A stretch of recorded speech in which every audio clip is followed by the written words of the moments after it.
If you're a startup founder with less than 1,000 customers and less than $10,000 MRR, then today I'm going to show you the one framework that you can use over and over to bring in new customers, and it will never wear out because it taps into your customers' pain points.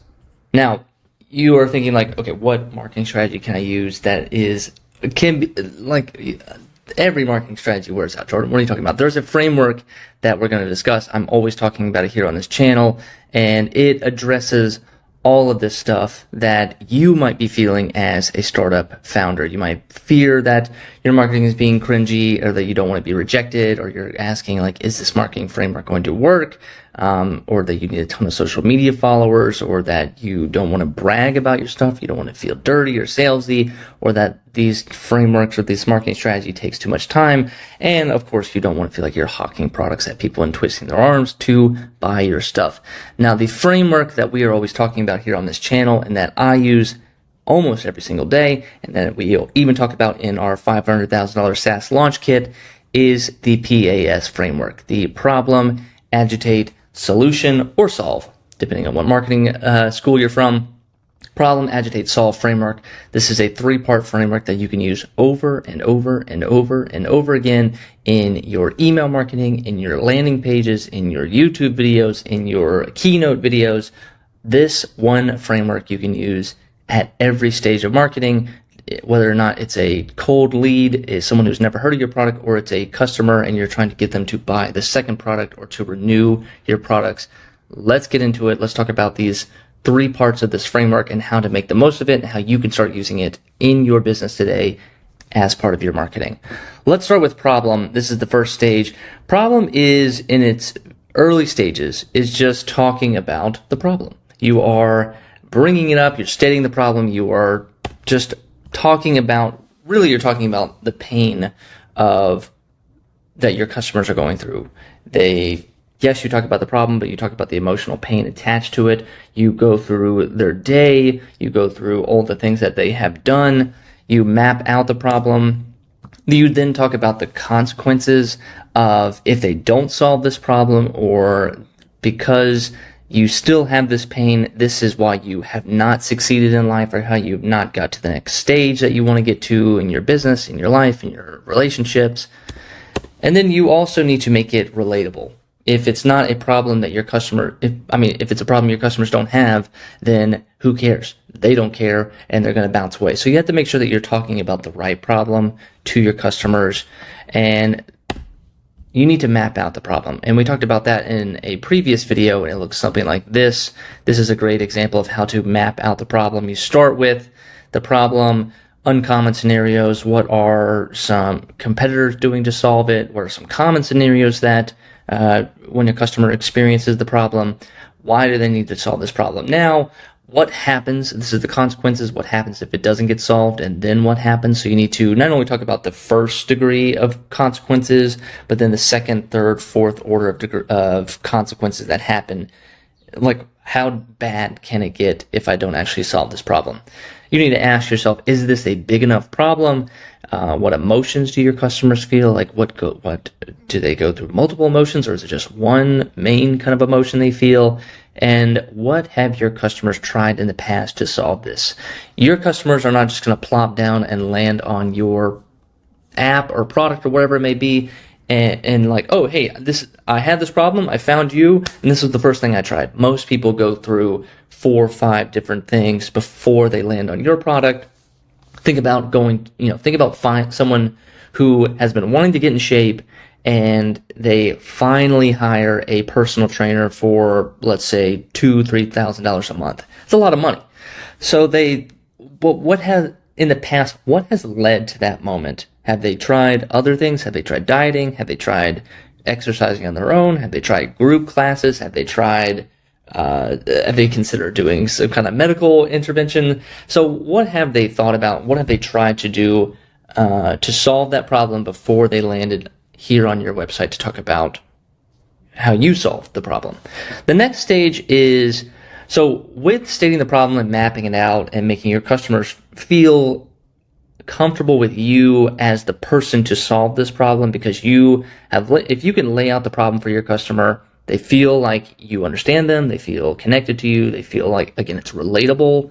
And then once you understand, or once your customer understands that you understand the problem, that's when we go into the agitate phase, the A phase. This is where you talk about the pain, you stab them in the chest, and then you twist the knife. This is where you elevate the pain. This is where you agitate it, aggravate it, make them feel, what you can really lean into is just the emotional impact of, like, if you don't solve this, again, talking about those consequences, like the third, fourth degree orders of consequences after that, what is the emotional impact if you don't solve this? Like, we really need to get into, yes, it's one thing, we talk about loss aversion a little bit. We talk about, like, I'd rather avoid pain. Most of your customers and you yourself would rather avoid pain than to seek pleasure, or like, hey, I will give you $10,000, or I'm going to take away $10,000. Or actually, that's a bad example. So, like, I'll think of something in a minute, but, like, hey, I can, we'll cut this part, Jordan. We'll cut it out. So this is also where you kind of need to dive into the severity of the problem. It's okay. Hey, it's just a little problem. Or like, hey, I just need to lose 10 pounds. It's like, no, you need to like, personal trainers are great at this. It's like, hey, I need to lose 10 pounds. It's like, actually, you don't need to, like, if you don't lose those 10 pounds, you are actually on average gaining 10 pounds a year. So yes, you can start to solve the problem today and you'll prevent yourself from losing, from gaining another 10 pounds. But let's say you put this off for a year or 2 years or 3 years. Every year that you put off solving this problem, you are going to gain 10 pounds. So the next time you see me in 5 years, you will have gained 50 pounds and you'll be in a worse spot than you are today. So that's why you need to solve this problem now. And that's how you need to frame your problem. Like, hey, if you don't solve this today, if you're selling whatever, a productivity AI app, like, if you don't get productive today or put in the habits or start using tools and apps that are going to make you a more productive person, you're going to fall behind. And you might have a 5-year goal of you want to make $1 million. But if you don't start getting productive, that goal of $1 million in 5 years is going to turn into a 20-year goal. And then if you're 30 now, by the time you're 50, how much energy are you going to have? How much excitement are you going to have to try to get to that $1 million mark that you've set in your life? And you just, like, kind of like, you give them the problem, you make them hold the problem in their hand, and then you just keep adding weight into their hands. You keep adding weights into their backpack to where they're just kind of, they're really, really weighed down by how bad this problem is. And that's why you need to add some urgency too with this. Like, we're talking about the problem, but we're talking about, like, you need to solve it now, because in a year, in 2 years, in 6 months, next week, things are going to get worse, and you need to solve it now. This is how you also fight procrastination. The agitated phase is really great because the biggest objection your customers have is not your price. It's not, hey, this is not right for me. It's not, hey, I need to go ask my wife if I can use this, or I got to talk to my co-founder about this. It is procrastination. That is the biggest hurdle to customers buying your product, using your product.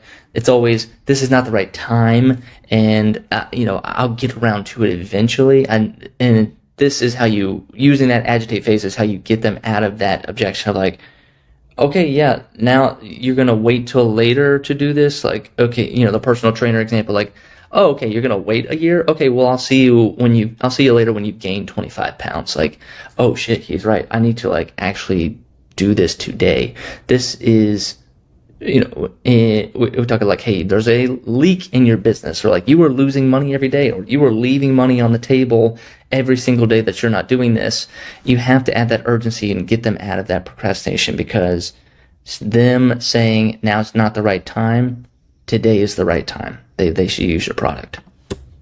And then finally, you need to make, we're already kind of going around this, but you need to be vivid in how you talk about it. You need to not just say, like, hey, you're going to lose $10,000 next month. It's like, no, you're going to lose $10,000 next month in your business because you didn't use our sales tool. Not only are you going to start to lose $10,000, but the next month you're going to lose even more money, and your profit margin is going to go down to 0, and then it's going to start to go into the negative. And when your profit margin goes into the negative, that's when you start looking around and saying, I need to sell off everything. I need to start to fire my staff and let people go.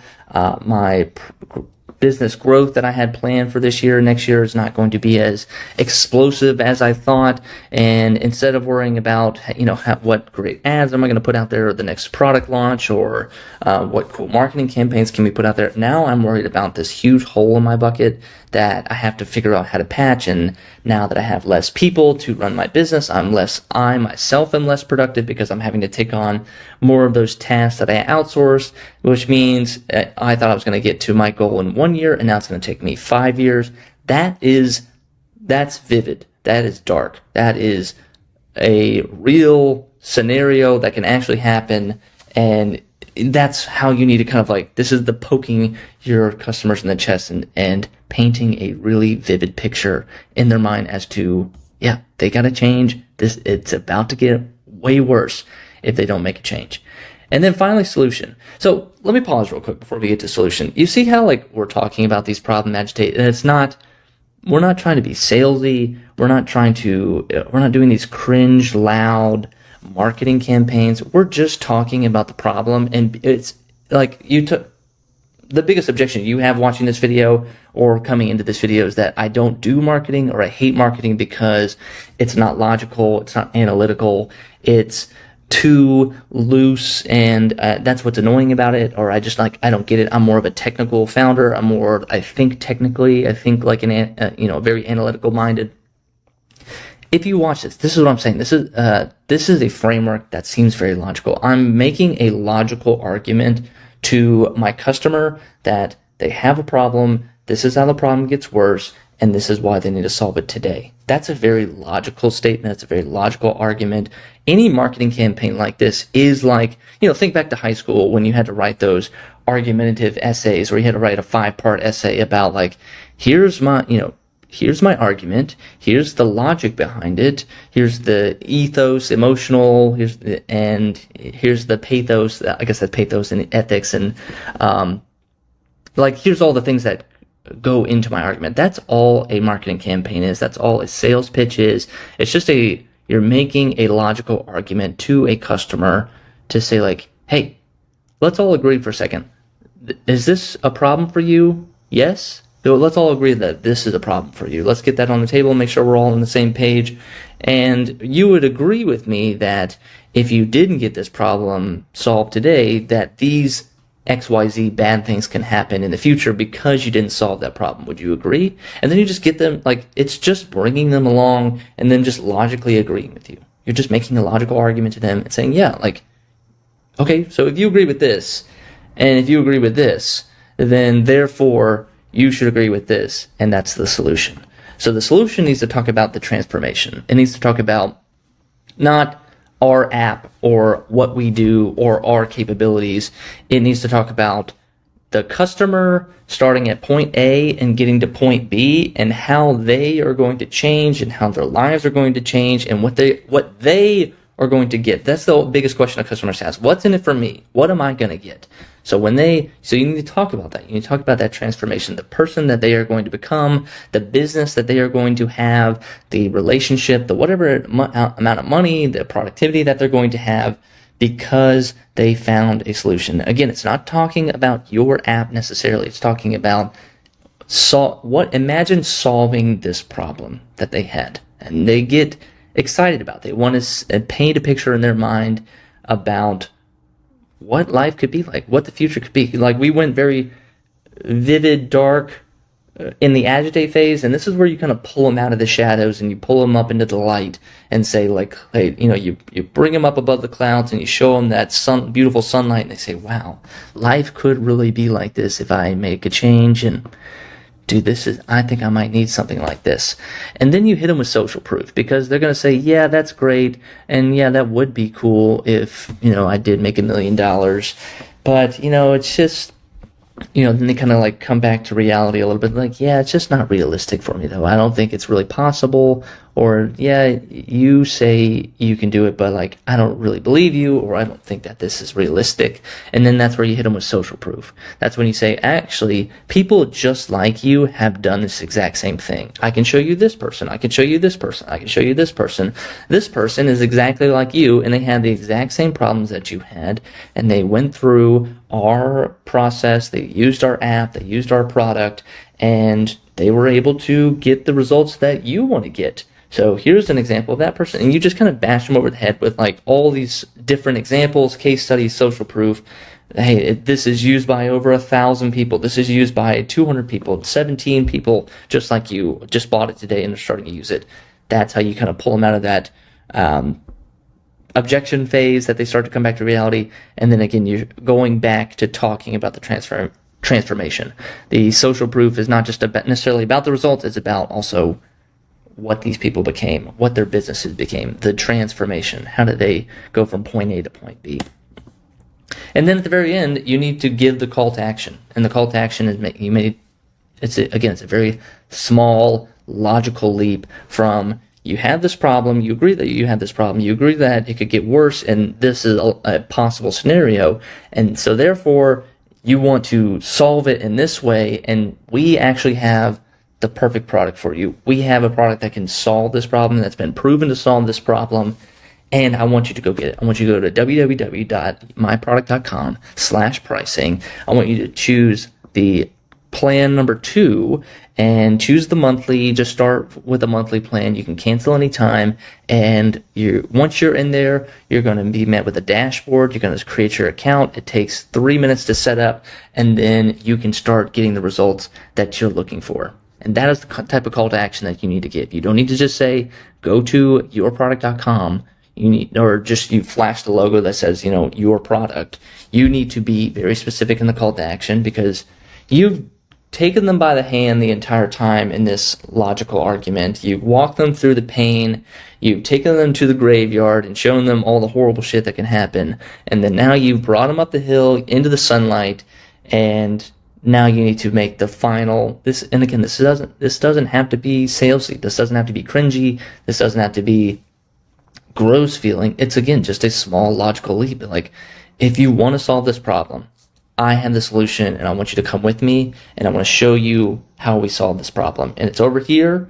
All you have to do is come over here and just hit the final yes. There's one last yes that I need you to say, and it's yes, I want this product, and yes, here's my credit card. That is the last call to action.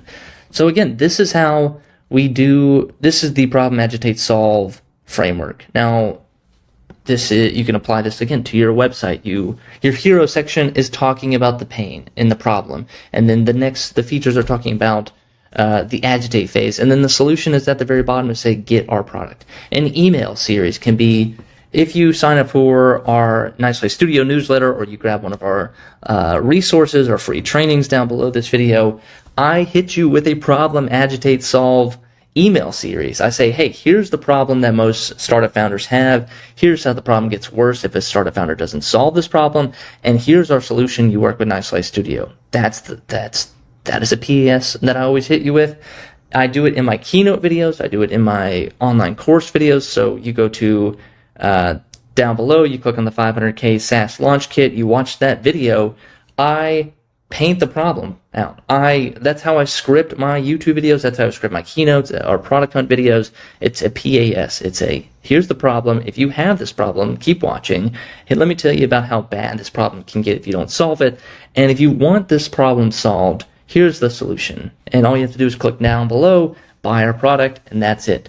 So you just repeat this over and over. You can use this framework in a ton of different ways, a ton of different scenarios. And again, it's a natural, logical step from A to B to C. There's no tricks. There's no backhanded stuff. There's no, if you scripted, you got to say this in a certain way to a certain person. It's just taking them on a very logical, simple pathway to buying your product. So I hope this helped, guys. Watch this video again, save it, share it with a friend. Thank you guys for watching. My name is Jordan P. Anderson with Nicely Studio, and we'll see you in the next one.